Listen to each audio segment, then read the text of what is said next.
ನಮಸ್ತೆ ವೀಕ್ಷಕರೇ, ಅಮೋಘ್ ವಾರ್ತೆಗಳಿಗೆ ಸ್ವಾಗತ. ನಾನು ನಂದಿನಿ. ಈಗ ಮುಖ್ಯಾಂಶಗಳು.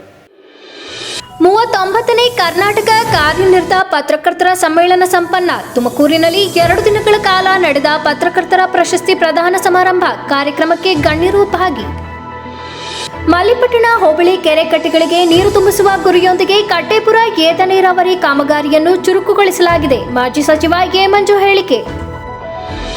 ಸಾರ್ವಜನಿಕರ ಮತ್ತು ಸಂಘ ಸಂಸ್ಥೆಗಳ ಅಭಿಪ್ರಾಯಗಳನ್ನು ಕಾನೂನಿನ ಚೌಕಟ್ಟಿನಲ್ಲಿ ಪರಿಶೀಲಿಸಿ ಬಜೆಟ್ನಲ್ಲಿ ಅಳವಡಿಸಲಾಗುವುದು. ಮಾಜಿ ಸಚಿವ ಎಚ್.ಡಿ. ರೇವಣ್ಣ ಹೇಳಿಕೆ. ಇನ್ನು 3 ತಿಂಗಳಲ್ಲಿ ಮಲ್ಲಿಪಟ್ಟಣ ಹೋಬಳಿ ಕೆರೆ ಕಟ್ಟೆಗಳಿಗೆ ನೀರು ತುಂಬಿಸುವ ಗುರಿಯೊಂದಿಗೆ ಕಟ್ಟೆಪುರ ಏತ ನೀರಾವರಿ ಕಾಮಗಾರಿಯನ್ನು ಚುರುಕುಗೊಳಿಸಲಾಗಿದೆ ಎಂದು ಮಾಜಿ ಸಚಿವ ಎ ಮಂಜು ತಿಳಿಸಿದರು.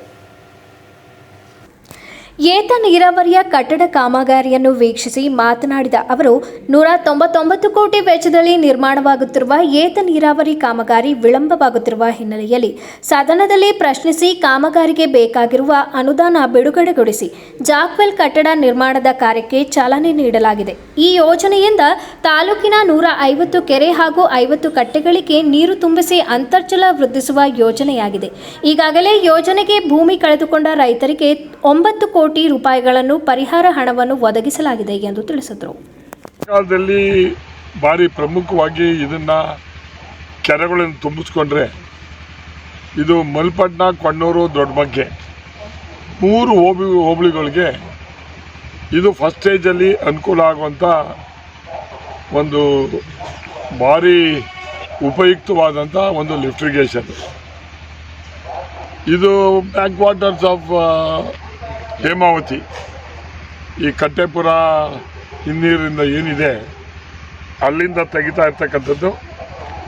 ಬಹುಶಃ ಇದು ಈ ರೈಸಿಂಗ್ ಮೈನು ಸುಮಾರು 10.1 ಕಿಲೋಮೀಟರ್ ರೈಸಿಂಗ್ ಮೈನ್ ಇರ್ತದೆ.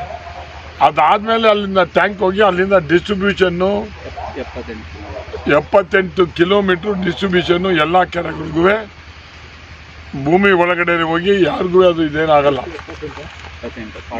ಬಹುಶಃ ಈ ಲಿಫ್ಟ್ ಇರಿಗೇಷನ್ನು ಎಲ್ಲ ಕೆರೆಗಳಿಗೆ ನೀರು 120 ದಿವಸದಲ್ಲಿ ಆರಾಮವಾಗಿ ತುಂಬಿಸ್ಬೋದು. ಇದು ಫಸ್ಟ್ ಸ್ಟೇಜು. ಈ ಫಸ್ಟ್ ಸ್ಟೇಜು ಬಹುಶಃ ನನ್ನ ಕನಸು ಈ ವರ್ಷ ಏನಾದ್ರು ಮಾಡಿ ನೆಕ್ಸ್ಟ್ ಮಳೆ ಬರೋ ಹೊತ್ತಿಗೆ ಇದನ್ನು ಮುಗಿಸಿ ನೀರನ್ನು ಹರಿಸ್ತಕ್ಕಂಥದ್ದು ಮಾಡಬೇಕು ಅಂತ ನನ್ನ ಆಸೆ ಇದೆ. 90% ಈಡೇರುತ್ತೆ ಅಂತಕ್ಕಂಥದ್ದು ನನಗೆ ಅಧಿಕಾರಿಗಳು ಸೂಚನೆಯನ್ನು ಕೂಡ ಕೊಟ್ಟು. ಸಾರ್ವಜನಿಕರ ಮತ್ತು ಸಂಘ ಸಂಸ್ಥೆಗಳ ಅಭಿಪ್ರಾಯಗಳನ್ನು ಕಾನೂನಿನ ಚೌಕಟ್ಟಿನಲ್ಲಿ ಪರಿಶೀಲಿಸಿ ಬಜೆಟ್ನಲ್ಲಿ ಅಳವಡಿಸಲಾಗುತ್ತದೆ ಎಂದು ಶಾಸಕ ಎಚ್.ಡಿ. ರೇವಣ್ಣ ತಿಳಿಸಿದರು. ಪಟ್ಟಣದ ಪುರಸಭೆಯ ಎಚ್.ಡಿ. ದೇವೇಗೌಡ ಸಭಾಂಗಣದಲ್ಲಿ ಪುರಸಭೆ ಅಧ್ಯಕ್ಷರಾದ ಕೆ. ಶ್ರೀಧರ್ ಅವರ ಅಧ್ಯಕ್ಷತೆಯಲ್ಲಿ ಪುರಸಭೆ ವತಿಯಿಂದ ಆಯೋಜಿಸಲಾಗಿದ್ದ 2025-26ನೇ ಸಾಲಿನ ಆಯವ್ಯಯ ಬಜೆಟ್ ಪೂರ್ವಭಾವಿ ಸಭೆಯಲ್ಲಿ ಶಾಸಕ ಎಚ್.ಡಿ. ರೇವಣ್ಣನವರು ಭಾಗವಹಿಸಿ ಪಟ್ಟಣದ ಸರ್ವತೋಮುಖ ಅಭಿವೃದ್ಧಿಗೆ ಸಾರ್ವಜನಿಕರ ಮತ್ತು ಸಂಘ ಸಂಸ್ಥೆಗಳ ಸಲಹೆಗಳನ್ನು ಮತ್ತು ಅಭಿಪ್ರಾಯಗಳನ್ನು ಪಡೆದರು. ಆಯವ್ಯಯ ಪೂರ್ವಭಾವಿ ಸಭೆಯಲ್ಲಿ ಅನೇಕ ಸಾರ್ವಜನಿಕರು ಸಲಹೆ ಕೊಡಲು ಬಂದಿದ್ದರು. ಪೂರ್ವಭಾವಿ ಸಭೆಗೆ ಆಗಮಿಸಿದ್ದ ಸಾರ್ವಜನಿಕರು ಪಟ್ಟಣದ ಅಭಿವೃದ್ಧಿಗಾಗಿ ಭರಪೂರ ಪ್ರಶ್ನೆಗಳ ಮನವಿ ಮಾಡಿದರು. ಸಾರ್ವಜನಿಕರ ಎಲ್ಲ ಪ್ರಶ್ನೆಗಳಿಗೆ ಶಾಸಕರೇ ಪ್ರತ್ಯುತ್ತರ ನೀಡುತ್ತಾ ನಿಮ್ಮೆಲ್ಲ ಮನವಿಗಳಿಗೆ ಸಂಬಂಧಿಸಿದಂತೆ ಅರ್ಜಿಗಳನ್ನು ಪುರಸಭೆ ಮುಖ್ಯ ಅಧಿಕಾರಿಗಳಿಗೆ ಸಲ್ಲಿಸಿ ಎಲ್ಲ ಅರ್ಜಿಗಳನ್ನು ಮತ್ತೆ ನಾನು ಕುಳಿತು ಪರಿಶೀಲಿಸಿ ಕ್ರಮ ವಹಿಸುತ್ತೇನೆ ಎಂದು ಸಭೆಯಲ್ಲಿದ್ದ ಸಾರ್ವಜನಿಕರಿಗೆ ತಿಳಿಸಿದರು. ಸಭೆಯ ಪೂರ್ವಭಾವಿ ಸಭೆಗೆ ಬೆರಳೆಣಿಕೆಯಷ್ಟು ಪುರಸಭಾ ಸದಸ್ಯರು ಸಭೆಗೆ ಹಾಜರಾಗುವುದೋ ಅಥವಾ ಬೇಡವೋ ಎಂಬ ಗೊಂದಲದಲ್ಲಿ ಸಿಲುಕಿ ಇತರ ನಾಗರಿಕರಂತೆ ಪುರಸಭೆ ಸದಸ್ಯರು ಪಟ್ಟಣದ ಅಭಿವೃದ್ಧಿ ಬಗ್ಗೆ ಶಾಸಕರಲ್ಲೇ ಮನವಿ ಮಾಡಿಕೊಳ್ಳುತ್ತಿರುವ ದೃಶ್ಯ ಕಂಡುಬಂತು. ಪುರಸಭೆ ಅಧ್ಯಕ್ಷ ಹಾಗೂ ಸದಸ್ಯರು ನಿಸ್ಸಹಾಯಕರಾಗಿರುವುದು ಚರ್ಚೆಗೆ ಗ್ರಾಸವಾಯಿತು. ಪುರಸಭೆಯ ಚುಕ್ಕಾಣಿ ಹಿಡಿದು ಪುರಸಭಾ ಆಡಳಿತ ಪಟ್ಟಣದ ಅಭಿವೃದ್ಧಿ ಬಗ್ಗೆ ಚರ್ಚೆ ನಡೆಸದೆ ಶಾಸಕರನ್ನೇ ಅತಿ ಹೆಚ್ಚು ಗೋಗರಿಯುತ್ತಿರುವುದು ನಾಚಿಕೆಗೇಡಿನಂತೆ ಕಂಡುಬಂತು. ಇಂತಹ ಅಸಹಾಯಕ ಪುರಸಭೆ ಅಧ್ಯಕ್ಷರು ಸದಸ್ಯರುಗಳಿಂದ ಪಟ್ಟಣದ ಅಭಿವೃದ್ಧಿ ನಿರೀಕ್ಷಿಸಲು ಸಾಧ್ಯವೇ ಎಂಬ ಪ್ರಶ್ನೆ ಎದ್ದು ಕಾಣಿಸುತ್ತಿತ್ತು. ಚುಟುಕು ಸಾಹಿತ್ಯ ಪರಿಷತ್ತಿನ ತಾಲೂಕು ಅಧ್ಯಕ್ಷ ಪ್ರೇಮ ಮಂಜುನಾಥ್ ಅವರು ಸಭೆಯಲ್ಲಿ ಬೀದಿ ನಾಯಿಗಳ ಕಾಟ, ರಸ್ತೆ ಗುಂಡಿಗಳನ್ನು ಮುಚ್ಚುವುದು, ಯುಜಿಟಿ ಮ್ಯಾನ್ಹೋಲ್ ಸಮಸ್ಯೆ, ಬೀದಿ ದೀಪಗಳ ಸಮಸ್ಯೆಗಳನ್ನು ಬಗೆಹರಿಸಿಕೊಡುವಂತೆ ಮನವಿ ಮಾಡಿದರು. ಇದಕ್ಕೆ ಸಮಜಾಯಿಷಿ ನೀಡಿದ ಶಾಸಕರು ಪುರಸಭೆ ಮುಖ್ಯ ಅಧಿಕಾರಿ ಶಿವಕುಮಾರ್ ಅವರಿಗೆ ಇದರ ಬಗ್ಗೆ ಕ್ರಮ ವಹಿಸುವಂತೆ ಸೂಚಿಸಿದರು. ಈ ಸಂದರ್ಭದಲ್ಲಿ ಪುರಸಭೆ ಉಪಾಧ್ಯಕ್ಷರಾದ ಸಾವಿತ್ರಮ್ಮ, ಪುರಸಭೆ ಮುಖ್ಯಾಧಿಕಾರಿ ಶಿವಶಂಕರ್, ಯುಎನ್ ಹಿರಿಯ ಪುರಸಭೆ ಸದಸ್ಯರಾದ ಎ ಜಗನ್ನಾಥ್, ಜ್ಯೋತಿ ಮಂಜುನಾಥ್, ಜವರೇಶ್, ಎಚ್ಡಿ ಕುಮಾರಸ್ವಾಮಿ ಸೇರಿದಂತೆ ಇನ್ನಿತರರು ಉಪಸ್ಥಿತರಿದ್ದರು. ಟೈಮ್ಸ್ ಗ್ರೂಪ್ ಆಫ್ ಇನ್ಸ್ಟಿಟ್ಯೂಟ್ ಸಂಯುಕ್ತಾಶ್ರಯದಲ್ಲಿ ಮೊದಲ ಬಾರಿಗೆ ಜನವರಿ 22ರಿಂದ ಜನವರಿ 26ರವರೆಗೂ ರಾಜ್ಯ ಮಟ್ಟದ ಲೆದರ್ ಬಾಲ್ ಮಹಿಳಾ ಕ್ರಿಕೆಟ್ ಟೂರ್ನಮೆಂಟ್ ಹಮ್ಮಿಕೊಳ್ಳಲಾಗಿದೆ ಎಂದು ಟೈಮ್ಸ್ ಕಾರ್ಯದರ್ಶಿ ಬಿಕೆ ಗಂಗಾಧರ್ ತಿಳಿಸಿದರು. ಪತ್ರಿಕಾಗೋಷ್ಠಿಯಲ್ಲಿ ಮಾತನಾಡಿದ ಅವರು, ವಿವಿಧ ಕ್ರೀಡೆಗೆ ಪ್ರೋತ್ಸಾಹ ಕೊಡುವ ನಿಟ್ಟಿನಲ್ಲಿ ಟೈಮ್ಸ್ ಶಾಲೆಯ ಬಳಿಯೇ ನಾನಾ ಕ್ರೀಡೆಗಳ ಮೈದಾನ ಸಿದ್ಧಪಡಿಸಲಾಗಿದೆ. ಈಗಾಗಲೇ ಉದ್ಘಾಟನೆಗೊಂಡು ನಂತರದಲ್ಲಿ ಮೊದಲ ಬಾರಿಗೆ ರಾಜ್ಯ ಮಟ್ಟದ ಮಹಿಳಾ ಕ್ರಿಕೆಟ್ ಪಂದ್ಯಾವಳಿ ಆಯೋಜನೆ ಮಾಡಲಾಗಿದೆ. ಜನವರಿ 22ರಂದು ಬೆಳಿಗ್ಗೆ 8:30ಕ್ಕೆ ಕ್ರಿಕೆಟ್ ಪಂದ್ಯಾವಳಿ ಉದ್ಘಾಟನೆಗೊಳ್ಳಲಿದೆ. ಈ ಕ್ರೀಡೆಗೆ ರಾಜ್ಯದ ವಿವಿಧ ಭಾಗಗಳಿಂದ 8 ತಂಡಗಳು ಭಾಗವಹಿಸಲಿದೆ. ಮೈಸೂರಿನಿಂದ 1 ತಂಡ, ಬೆಂಗಳೂರಿನಿಂದ 2 ತಂಡ, ಹಾಸನದಿಂದ 1 ತಂಡ, ಶಿವಮೊಗ್ಗ 1, ಹುಬ್ಬಳ್ಳಿಯಿಂದ ಹಾಗೂ ವಿಜಯಪುರ, ಬ್ರಹ್ಮಾವರದಿಂದ 1 ತಂಡ ಪಾಲ್ಗೊಳ್ಳಲಿದೆ ಎಂದರು. ಮೊದಲ ಬಹುಮಾನವಾಗಿ 40,000 ಹಾಗೂ ಎರಡನೇ ಬಹುಮಾನವಾಗಿ 20,000 ಕೊಡಲಾಗುವುದು. ಜೊತೆಗೆ ಟೈಮ್ಸ್ ಕಪ್ ನೀಡಲಾಗುತ್ತದೆ ಎಂದು ಹೇಳಿದರು. ಹೋಗ್ಬೇಕು ಅನ್ನೋ ಕಾರಣಕ್ಕೆ ಹೆಚ್ಚು ಜನಗಳಿಗೆ ಪರಿಚಯ ಆಗಬೇಕು ಮತ್ತು ಅಕಾಡೆಮಿ ಅನ್ನೋ ಉದ್ದೇಶದಿಂದ ಇದು ಮತ್ತೆ ಹಾಸನದಲ್ಲಿ ಮೊದಲನೇ ಬಾರಿಗೆ ನಡೀತಾ ಇದೆ. ವಿಮೆನ್ಸ್ ಲೆದರ್ ಕ್ರಿಕೆಟ್ ಕಪ್ ಇದು. ಸೊ ಲೇಡೀಸ್ಗೆ ಅಥವಾ ವುಮೆನ್ಸ್ಗೆ ಲೆದರ್ ನಲ್ಲಿ ಯಾವುದೇ ತರದ ಟೂರ್ನಮೆಂಟ್ಸ್ಗಳು ನಮ್ಮ ಹಾಸನಲ್ಲಿ ಈ ತರ ಕಂಡಕ್ಟ್ ಆಗಿರ್ಲಿಲ್ಲ. ಅದು ರಾಜ್ಯ ಮಟ್ಟದ್ದು ಸ್ಟೇಟ್ ಲೆವೆಲ್ ಕಾಂಪಿಟೇಷನ್ ಆಗಿದೆ. ಸೊ ಸ್ಟೇಟ್ ಇಂದ ಎಲ್ಲಾ ಕಡೆಯಿಂದನೂ ನಮ್ಗೆ ಸೊ ಇದರ ಮೂಲ ಉದ್ದೇಶ ಇಷ್ಟೇನೆ. ಸೊ ಆದಷ್ಟು ಹೆಣ್ಮಕ್ಳುಗಳು ಕೂಡ ಸ್ಪೋರ್ಟ್ಸ್ ನಲ್ಲಿ, ಈಗಂತೂ ಭಾರತದಲ್ಲಿ ಕ್ರಿಕೆಟ್ ಅಂದ್ರೆ ಅದೇ ಒಂದು ಸಪರೇಟ್ ರಿಲಿಜನ್ ಇದೆ. ಸೊ ಹೆಚ್ಚು ಭಾರತದಲ್ಲಿ ತುಂಬಾ ಪ್ರಚಲಿತವಾದ ಗೇಮು. ಮತ್ತೆ ಕ್ರಿಕೆಟ್ ನ ಪ್ರೀತಿಸೋರೆ ಒಂದು ಮ್ಯಾಕ್ಸಿಮಮ್ ಒಂದು ವರ್ಗ ಇದೆ. ಅದರೊಳಗೆ ಈಗಿನ ದಿನಗಳಲ್ಲಿ ಹೆಣ್ಮಕ್ಳುಗಳದು ತುಂಬಾ ಹೆಚ್ಚು ಫಾಸ್ಟ್ ಆಗಿ ಗ್ರೋ ಅಪ್ ಆಗ್ತಾ ಇದೆ. ಬಟ್ ನಮ್ಮೂರಿಂದನೂ ಆ ತರ IPL ಆಡೋ ತರ ಅಥವಾ States, national levels, international levels ಆಡೋ ತರ ಸ್ಟಾರ್ಸ್ ಗಳು ಡೆವಲಪ್ ಆಗ್ಬೇಕು ಅನ್ನೋ ಕಾರಣದಿಂದ ನಮ್ಮ ಟೈಮ್ ಸ್ಪೋರ್ಟ್ಸ್ ಅಕಾಡೆಮಿಯಿಂದ ಈ ಒಂದು ಇವೆಂಟ್ ಅನ್ನು ಆರ್ಗನೈಸ್ ಮಾಡ್ತಿದೀವಿ. ಬರುವ 22ನೇ ತಾರೀಕಿಂದ 22, 23, 24, 25 ಮತ್ತೆ 26. ಸೊ 6 ದಿನಗಳ ಕಾರ್ಯಕ್ರಮ ಇರುತ್ತೆ. 22ನೇ ತಾರೀಕು ಇನಾಗ್ರೇಷನ್ 8:30ಕ್ಕೆ ನಮ್ಮ ಟೈಮ್ ಸ್ಪೋರ್ಟ್ಸ್ ಅಕಾಡೆಮಿ ವಿಜಯನಗರ ಇದೆಯಲ್ಲ, ವಿಜಯನಗರ ಶಾಲೆ ಪಕ್ಕದಲ್ಲಿ ಅಲ್ಲಿ ಇನಾಗ್ರೇಷನ್ ನಡೆಯುತ್ತೆ. ಬಟ್ ಮ್ಯಾಚಸ್ ಗಳು ನಡೆಯೋದು ಸೈನ್ಸ್ ಗ್ರೌಂಡ್ ಪಿಚ್ಚು ಮತ್ತೆ HKS ಇಂಟರ್ನ್ಯಾಷನಲ್ ಸ್ಕೂಲ್ ಗ್ರೌಂಡ್ ನಲ್ಲಿ ಎರಡೂ ಕಡೆನೂ ಕೂಡ ಪ್ಯಾರಲಲ್ ಆಗಿ ನಡೀತಿರುತ್ತೆ. ಅಲ್ಲಿಂದ ಬಂದಂತ ಅಷ್ಟು ಜನ ಹೆಣ್ಮಕ್ಳುಗಳಿಗೆ ಉಳ್ಕೊಳ್ಳುವ ವ್ಯವಸ್ಥೆನ ನಾವು ಯೂತ್ ಹಾಸ್ಟೆಲ್ ನಲ್ಲಿ ಮಾಡಿದೀವಿ. ಅವ್ರಿಗೆ ಊಟ ತಿಂಡಿ ಎಲ್ಲಾ ವ್ಯವಸ್ಥೆ ನಾವೇ ಮಾಡಿದೀವಿ. ಹಾಗೆ ಕ್ಯಾಶ್ ಅವಾರ್ಡ್ ಕೂಡ ಇದೆ. ಮೊದಲನೇ ಪ್ರೈಸು 40,000, ಎರಡನೇ ಪ್ರೈಸು 20,000, ಜೊತೆಗೆ ದೊಡ್ಡ ಕಪ್ಸ್ ಗಳು ಕೂಡ ಹಾಗೆ ಇರುತ್ತೆ. Man of the match, man of the series, regular matches ಏನ್ ನಡೆಯುತ್ತೋ ಅದೇ ತರ ಇರುತ್ತೆ. ಬಟ್ ಆಸ್ ಯೂಶಲಿ ಒಂದು ನೆಕ್ಸ್ಟ್ ಸ್ಟೆಪ್ ಏನ್ ತಗೊಂಡಿದ್ದೀವಿ, doctor Ravishankar sir, Suresh sir involve ಆಗಿ ಏನ್ ಮಾಡಿದ್ದಾರೆ ಅಂದ್ರೆ, ನೆಕ್ಸ್ಟ್ ಲೆವೆಲ್ ಏನ್ ನ್ಯಾಷನಲ್ ಅಥವಾ ಇಂಟರ್ನ್ಯಾಷನಲ್ ಲೆವೆಲ್ ನಲ್ಲಿ ಯಾವ ಸ್ಟ್ಯಾಂಡರ್ಡೈಸ್ ಅಲ್ಲಿ ನಡೆಯುತ್ತೋ, ಅಂಪೈರಿಂಗ್ ಆಗಿರಬಹುದು, ಸ್ಕೋರಿಂಗ್ ಆಗಿರಬಹುದು ಅಥವಾ ಡಿಸಿಷನ್ ಮೇಕಿಂಗ್ ಆಗಿರ್ಬೋದು, ಕಂಪ್ಲೀಟ್ಲಿ ಇಂಟರ್ನ್ಯಾಷನಲ್ ಸ್ಟ್ಯಾಂಡರ್ಡ್ಸ್ ಆಗ್ಬೇಕು ಅಂತ ಹೇಳಿ ಪ್ರೊಫೆಷನಲ್ ಇರುವಂತಹ ಅಂಪೈರ್ಸ್ ಗಳನ್ನ ಇದಕ್ಕೆ ಇನ್ವಾಲ್ವ್ ಮಾಡಿಕೊಂಡು, ಸೊ ಯಾವುದೇ ತರಹದ ಇಲ್ಲೂ ಕೂಡ ಜಸ್ಟಿಸ್ಗೆ ಲೋಪ ಆಗದೆ ಇರೋ ತರ ಒಂದು ಒಳ್ಳೆ ಒಂದು ಕಾರ್ಯಕ್ರಮನ ನಮ್ಮ ಜಿಲ್ಲೆಯಿಂದ ರೆಪ್ರೆಸೆಂಟ್ ಮಾಡ್ತಿದೀವಿ. ಇಡೀ ರಾಜ್ಯಕ್ಕೆ ಇದೊಂದು ಒಳ್ಳೆ ಮಾದರಿ ಆಗುತ್ತೆ ಅನ್ನೋ ಒಂದು ಕಾನ್ಸೆಪ್ಟ್ ಇಟ್ಕೊಂಡು ಇದೇ ತರ ಪ್ರತಿ ವರ್ಷ ಕೂಡ ಇದೇ ಹೆಣ್ಮಕ್ಳು ಲೆದರ್ ಗೇಮ್ ಅನ್ನ ಪ್ರತಿ ವರ್ಷ ಸ್ಪೋರ್ಟ್ಸ್ ಅಕಾಡೆಮಿಯಿಂದ ಮಾಡಬೇಕು ಅಂತ ಅನ್ಕೊಂಡು ಈ ಕಾರ್ಯಕ್ರಮನ ಮಾಡಿ. ಪತ್ರಿಕಾಗೋಷ್ಠಿಯಲ್ಲಿ ಕ್ರಿಕೆಟ್ ಸೀನಿಯರ್ ಕೋಚರ್ ನಟೇಶ್, ರವಿಶಂಕರ್, ಸುರೇಶ್, ವಿನಯ್ ಮತ್ತು ಅರ್ಜುನ್ ಇತರರು ಉಪಸ್ಥಿತರಿದ್ದರು. ಈಗ ಜಾಹೀರಾತು.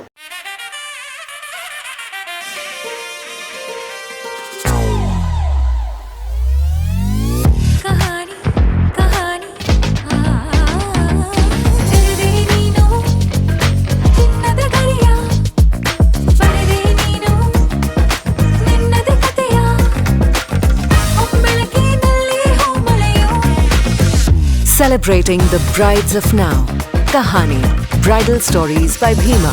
Bombay Fashion Stock Clearance Branded Sale. Shankar Mata Hall, SSM ಆಸ್ಪತ್ರೆ ಮುಂಭಾಗ, ಶಂಕರ್ ಮಠ ರಸ್ತೆ, KR ಪುರಂ, ಹಾಸನ. ನಮ್ಮಲ್ಲಿ Raymond, Park Avenue, Killer, US Polo jeans, Integrity, Levi's, Wrangler, Flying Machine ನಂತಹ branded shirt, pants, jackets, track pants ಮತ್ತು ಶಾರ್ಟ್ಸ್ಗಳು ದೊರೆಯುತ್ತವೆ. ಹಾಗೂ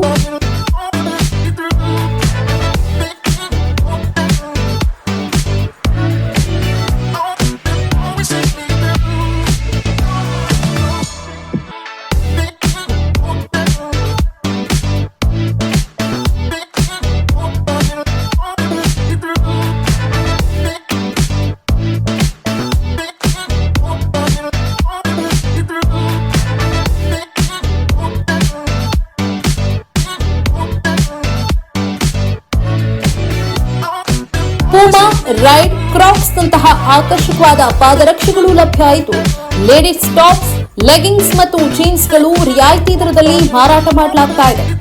ಈ ಸುವರ್ಣ ಅವಕಾಶ ಕೆಲವೇ ದಿನಗಳು ಮಾತ್ರ. ನಿಮ್ಮ ಕುಟುಂಬ ಸಮೇತರಾಗಿ ಬಂದು ಇಂದೇ ಭೇಟಿ ಕೊಡಿ.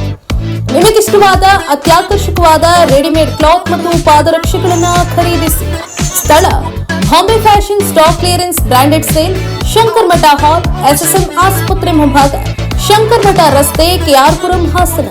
ಮೊಬೈಲ್ ಸಂಖ್ಯೆ 6200208022.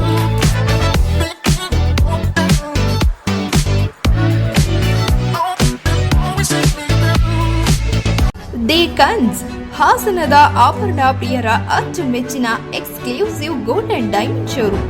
ದಿ ಕನ್ಸ್ ಎಕ್ಸ್ಕ್ಲೂಸಿವ್ ಗೋಲ್ಡ್ ಅಂಡ್ ಡೈಮಂಡ್ ಶೋರೂಮ್ನ ವಿಶೇಷತೆಗಳು: ನಮ್ಮಲ್ಲಿ ಶುಭ ಸಮಾರಂಭಗಳಿಗೆ ಬೇಕಾಗುವ ಅಮೂಲ್ಯವಾದ ಮಾಂಗಲ್ಯ ಸರಗಳು, ಓಲೆಗಳು, ಬ್ರಾಸ್ಲೆಟ್ಗಳು ಮತ್ತು ಎಲ್ಲ ರೀತಿಯ ಆಭರಣಗಳು ಲಭ್ಯವಿದೆ. ಸಿಲ್ವರ್ ಆರ್ಟಿಕಲ್ಗಳು ಕೂಡ ಲಭ್ಯವಿದ್ದು, ಎಲ್ಲ ಆಭರಣಗಳ ಮೇಲೆ ವಿಶೇಷ ರಿಯಾಯಿತಿ ದೊರೆಯುತ್ತವೆ. ದಿ ಕನ್ಸ್ exclusive gold and diamond showroom, Shubha square, BM road, Hassan. Phone number 9000899560 ಮತ್ತು 08172452590. ಚಿನ್ನಾಭರಣಗಳಿಗೆ ಮತ್ತೊಂದು ಹೆಸರು ದಿ ಕನ್ಸ್. ಹಾಸನದ ಆಭರಣ ಪ್ರಿಯರ ಅಚ್ಚುಮೆಚ್ಚಿನ exclusive gold and diamond showroom.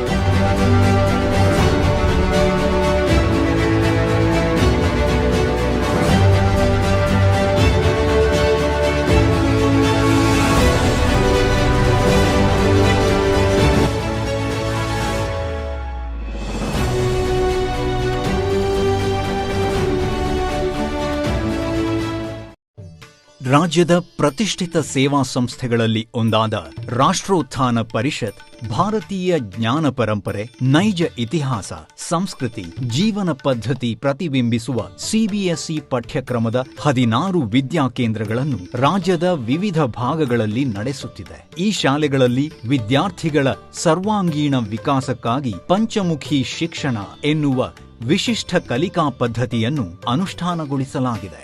ಹಾಸನದಲ್ಲಿ 2025-26ನೇ ಶೈಕ್ಷಣಿಕ ವರ್ಷದಿಂದ ಕಾರ್ಯಾರಂಭ ಮಾಡಲಿರುವ ರಾಷ್ಟ್ರೋತ್ಥಾನ ವಿದ್ಯಾಕೇಂದ್ರದ ನೂತನ ಶಾಲೆಯು ಗುಣಮಟ್ಟದ ಶಿಕ್ಷಣವನ್ನು ವಿದ್ಯಾರ್ಥಿಗಳಿಗೆ ಖಾತರಿಪಡಿಸುತ್ತದೆ.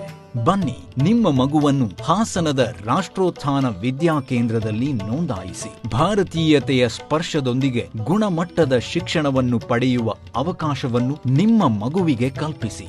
ನೋಂದಣಿ ಪ್ರಕ್ರಿಯೆ ಪ್ರಾರಂಭವಾಗಿದೆ.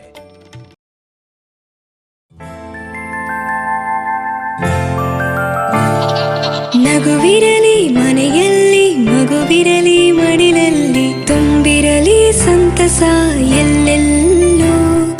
ಹರಡುತ್ತಿರಿ ಸಂತಸ ಮನ ಮನೆಯಲ್ಲಿ, ಸಂತಸ. ನಗುವಿರಲಿ ಮನೆಯಲ್ಲಿ, ಮಗುವಿರಲಿ ಮಡಿಲಲ್ಲಿ, ತುಂಬಿರಲಿ ಸಂತಸ ಎಲ್ಲೆಲ್ಲೂ. ಸಂತಸ. ಸಂತಸ IVF ಮತ್ತು ಎಂಡೋ ಸರ್ಜರಿ ಸೆಂಟರ್, ಹಾಸನ ಮತ್ತು ಮೈಸೂರು.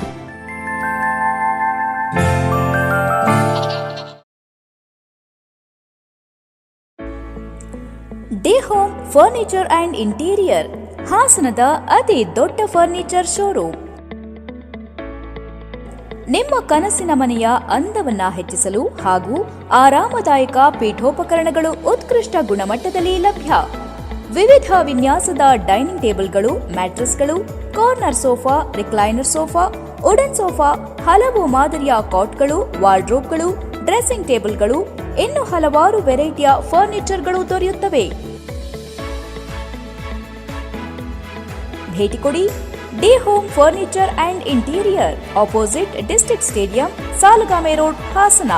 ಫೋನ್ ನಂಬರ್ಸ್ 8156989111, 9562955026 ಮತ್ತು 9633152552.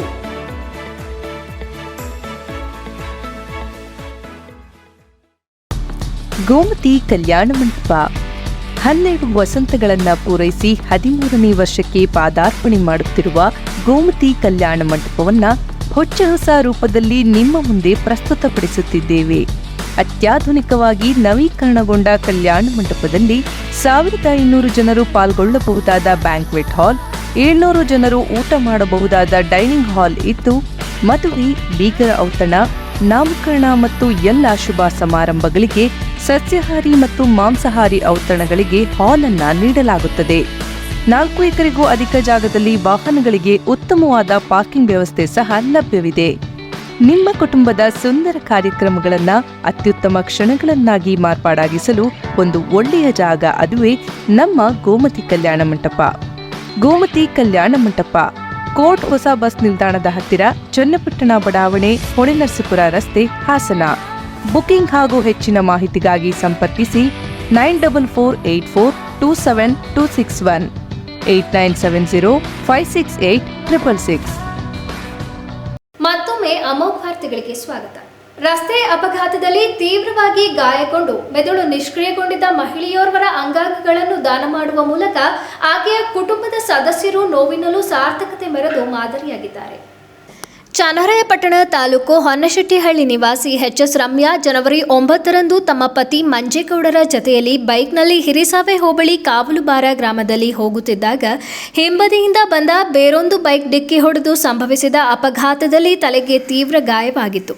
ತಕ್ಷಣ ಬಿಜಿ ನಗರದ ಆದಿಚುಂಚನಗಿರಿ ಆಸ್ಪತ್ರೆಗೆ ದಾಖಲಿಸಿ ಚಿಕಿತ್ಸೆ ಕೊಡಿಸಲಾಯಿತು. ಗಾಯಾಳುವನ್ನು ಪರೀಕ್ಷಿಸಿದ ನಂತರ ನರರೋಗ ತಜ್ಞ ಡಾಕ್ಟರ್ ಗುರುಪ್ರಸಾದ್ ಅವರ ತಂಡವು ಆಕೆಯ ಮೆದುಳು ನಿಷ್ಕ್ರಿಯವಾಗಿರುವುದನ್ನು ಖಚಿತಪಡಿಸಿದರು. ಇದಾದ ನಂತರ ರಮ್ಯಾ ಅವರ ಕುಟುಂಬದವರು ಆದಿಚುಂಚನಗಿರಿ ಆಸ್ಪತ್ರೆಗೆ ಅಂಗಾಂಗಗಳನ್ನು ದಾನ ಮಾಡಲು ನಿರ್ಧರಿಸಿದರು. ಆಸ್ಪತ್ರೆಯ ಮುಖ್ಯಸ್ಥ ಡಾಕ್ಟರ್ ಕೆ.ಎಂ. ಶಿವಕುಮಾರ್ ಮಾರ್ಗದರ್ಶನದಂತೆ ನುರಿತ ತಜ್ಞರ ಸಹಾಯದಿಂದ ಅಂಗಾಂಗಗಳನ್ನು ದಾನ ಮಾಡಿದರು. ಒಂದು ಮೂತ್ರಪಿಂಡವನ್ನು ಕಿಡ್ನಿ ವೈಫಲ್ಯದಿಂದ ಬಳಲುತ್ತಿದ್ದ ರೋಗಿಯೊಬ್ಬರಿಗೆ ಆದಿಚುಂಚನಗಿರಿಯ ಮೂತ್ರಪಿಂಡ ತಜ್ಞರಾದ ಡಾಕ್ಟರ್ ನರೇಂದ್ರ, ಡಾಕ್ಟರ್ ಅನಿಲ್ ಮತ್ತು ಡಾಕ್ಟರ್ ನಂದೀಶ್ ವಿ ಅವರ ಸಹಕಾರದಿಂದ ಯಶಸ್ವಿಯಾಗಿ ಕಿಡ್ನಿ ಕಸಿ ಮಾಡಲಾಯಿತು ಮತ್ತು ಅದೇ ಆಸ್ಪತ್ರೆಯಲ್ಲಿ ಯಶಸ್ವಿಯಾಗಿ ಕಣ್ಣುಗಳನ್ನು ಅಂಗಾಂಗ ಕಸಿ ಮಾಡಲಾಯಿತು. ಹೃದಯ ಮತ್ತು ಹೃದಯನಾಳಗಳನ್ನು ಬೆಂಗಳೂರಿನ ನಾರಾಯಣ ಹೃದಯಾಲಯ, ಮತ್ತೊಂದು ಕಿಡ್ನಿಯನ್ನು ಮೈಸೂರಿನ ಜೆಎಸ್ಎಸ್ ಆಸ್ಪತ್ರೆ, ಯಕೃತ್ತನ್ನು ಬೆಂಗಳೂರಿನ ಬಿಜಿಎಸ್ ಅಪೋಲೋ ಆಸ್ಪತ್ರೆಗೆ ಝೀರೋ ಟ್ರಾಫಿಕ್ ಮೂಲಕ ರವಾನಿಸಲಾಗಿದೆ. ರಿಷಬ್ ಶೆಟ್ಟಿಯವರ ಕಾಂತಾರ ಚಾಪ್ಟರ್ 1 ಸಿನಿ ತಂಡಕ್ಕೆ ಗ್ರಾಮಸ್ಥರು ಪ್ರತಿಭಟನೆಯ ಎಚ್ಚರಿಕೆಯನ್ನು ನೀಡಿದ್ದು, ಅರಣ್ಯ ಜಾಗದಲ್ಲಿ ಬೆಂಕಿ ಹಚ್ಚಿ ಪರಿಸರಕ್ಕೆ ಹಾನಿ ಮಾಡುತ್ತಿರುವ ಆರೋಪ ತಂಡದ ಮೇಲೆ ಬಂದಿದೆ. ಸಿನಿಮಾ ತಂಡದ ವಿರುದ್ಧ ಪ್ರತಿಭಟನೆ ಮಾಡುವ ಎಚ್ಚರಿಕೆಯನ್ನು ಗ್ರಾಮಸ್ಥರು ನೀಡಿದ್ದಾರೆ. ಚಿತ್ರದ ಶೂಟಿಂಗ್ ಹಾಗೂ ಅದರ ಪೋಸ್ಟ್ ಪ್ರೊಡಕ್ಷನ್ ಕೆಲಸಗಳು ಕುಂದಾಪುರದಲ್ಲೇ ನಡೆಯುತ್ತಿವೆ. ಚಿತ್ರತಂಡ ಶೂಟಿಂಗ್ಗಾಗಿ ಗೋಮಾಳ ಜಾಗಕ್ಕೆ ಪರವಾನಗಿ ಪಡೆದಿದೆ. ಆದರೆ ಅರಣ್ಯ ಜಾಗದಲ್ಲಿ ಬೆಂಕಿ ಹಚ್ಚಿ ಪರಿಸರಕ್ಕೆ ಹಾನಿ ಮಾಡುತ್ತಿರುವ ಆರೋಪವನ್ನು ಗ್ರಾಮಸ್ಥರು ಮಾಡಿದ್ದು, ಚಿತ್ರತಂಡದ ನಡೆ ಬಗ್ಗೆ ಆಕ್ಷೇಪ ವ್ಯಕ್ತಪಡಿಸಿದ್ದಾರೆ. ಚಿತ್ರೀಕರಣಕ್ಕೆ ಯಾವೆಲ್ಲ ಪರವಾನಗಿ ನೀಡಿದ್ದಾರೆ ಎಂಬ ಮಾಹಿತಿ ಕೊಡಬೇಕು. ಅರಣ್ಯ ಕಂದಾಯ ಇಲಾಖೆಯವರು ಮಾಹಿತಿ ಬಹಿರಂಗಪಡಿಸಬೇಕು. ಸದ್ಯ ಕಾಡಿನಲ್ಲಿ ಬೆಂಕಿ ಹಚ್ಚಿದ್ದರಿಂದ ಕಾಡು ಪ್ರಾಣಿಗಳು ಜನವಸತಿ ಪ್ರದೇಶಕ್ಕೆ ಬರುತ್ತಿವೆ ಎನ್ನಲಾಗಿದೆ. ವನ್ಯಜೀವಿಗಳಿರುವ ಪ್ರದೇಶದಲ್ಲಿ ಚಿತ್ರೀಕರಣ ನಡೆಸಬಾರದು ಎಂಬುದು ಗ್ರಾಮಸ್ಥರ ಆಗ್ರಹ. ಕೂಡಲೇ ಶೂಟಿಂಗ್ ಸ್ಥಗಿತಗೊಳಿಸಿ ಪರಿಸರ ಉಳಿಸಿ, ಇಲ್ಲವಾದರೆ ಡಿಸಿ ಕಚೇರಿ ಮುಂದೆ ಧರಣಿ ನಡೆಸುತ್ತೇವೆ ಎಂದು ಗ್ರಾಮಸ್ಥರು ಎಚ್ಚರಿಕೆಯನ್ನು ನೀಡಿದ್ದಾರೆ.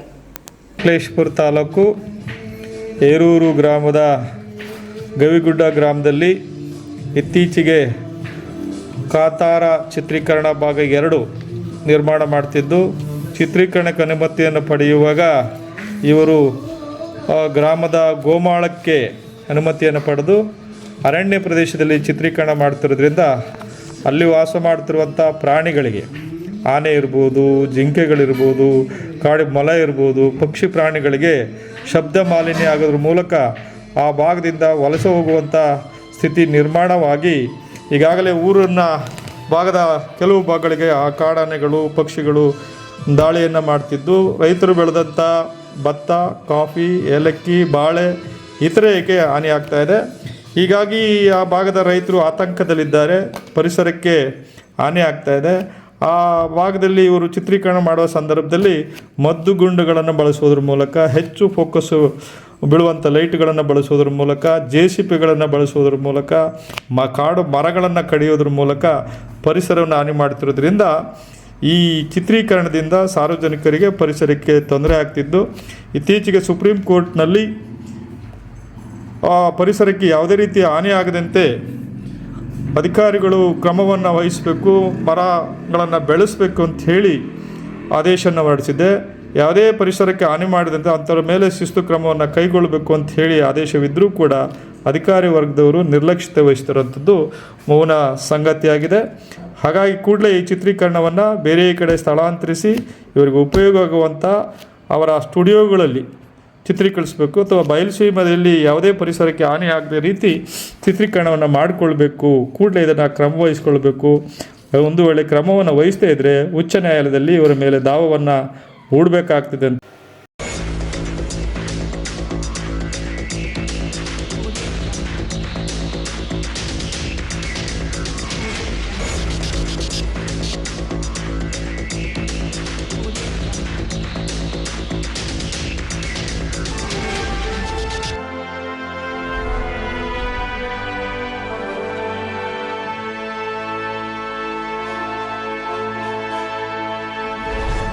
ನಮಸ್ತೆ ವೀಕ್ಷಕರೇ, ಅಮೋಘ ವಾರ್ತೆಗಳಿಗೆ ಸ್ವಾಗತ. ನಾನು ನಂದಿನಿ. ಈಗ ಮುಖ್ಯಾಂಶಗಳು.